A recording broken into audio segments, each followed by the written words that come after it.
Simpson. I've lived in Fort Langley for close on to 20 years now, but I always liked coming down to the CNR station.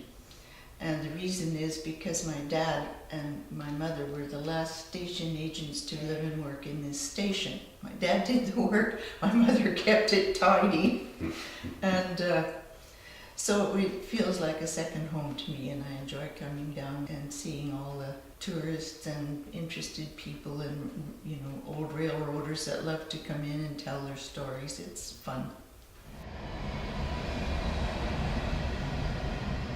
A big shaking about 4 times a night,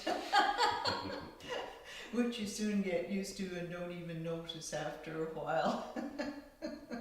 But when you have a station that's not on the main line and you only get a couple of trains around noon or in the afternoon, and then you move on the main line and you have 2 east and 2 west every night, you certainly wake up for a little while until you get used to it. You really had to depend on the telegraph for getting in touch with people. He sometimes had students that from locally, and so he would be teaching them and come in for dinner and say, well, while you're waiting for Mom to mash the potatoes, get out your knife and fork. And so, you know, A, C, D, whatever, and make us learn the Morse code by tapping them up and down between the tines of the fork. Well, the main duties for Dad was to meet the trains that came in with freight, and he would pull the freight wagon up to the car, the freight car, and it's precisely the same height as the car, so that you can just roll the freight onto that big freight wagon, because a lot of heavy things came, cream cans and milk cans and lumber and all sorts of very heavy things. And then there was a drayman that Dad would hire, and he would have, well, in the early days, a horse and a long wagon with a very long end on it for long bits of lumber. And he would take all the things that had to be distributed around the village, and that was the drayman's job. And Dad would see to that, and the rest of the time he would receive and keep track of all the creamery and milk and that sort of thing, so that the farmer would get paid for his work. And the rest of the time he would be collecting money from the storekeepers and people like that for freight costs and groceries that came to the various places. Money was transferred from the bank to wherever the nearest city was, and that came on the train too. And so he was, you might say, good friends with the bank manager and all the businessmen in these little villages, that's for sure.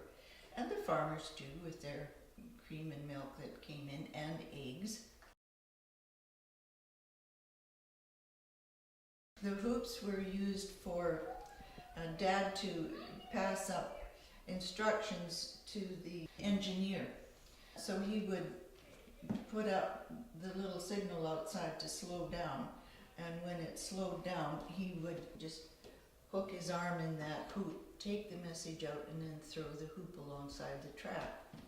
So naturally, they had to be gathered. There wasn't that many to gather, you know, but we had to find them in the snow sometimes. Along with Mom's sheets, if she put sheets on the line in the wintertime and they blew off in snowdrifts. Thank goodness they were flannelette and they had pink stripes on them.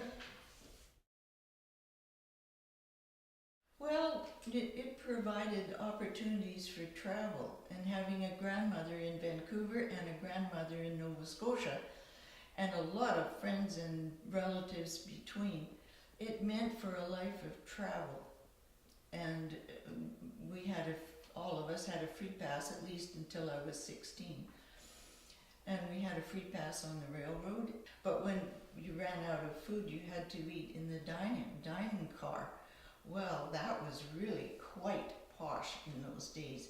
And you lined up behind this little velvet rope and waited your turn to go into the dining car, and when you finally got in there, oh my, it was very elegant indeed. There were silence cloths on the tables, crisp white linens, a little jar of flowers, silverware, if you can imagine, with the plates.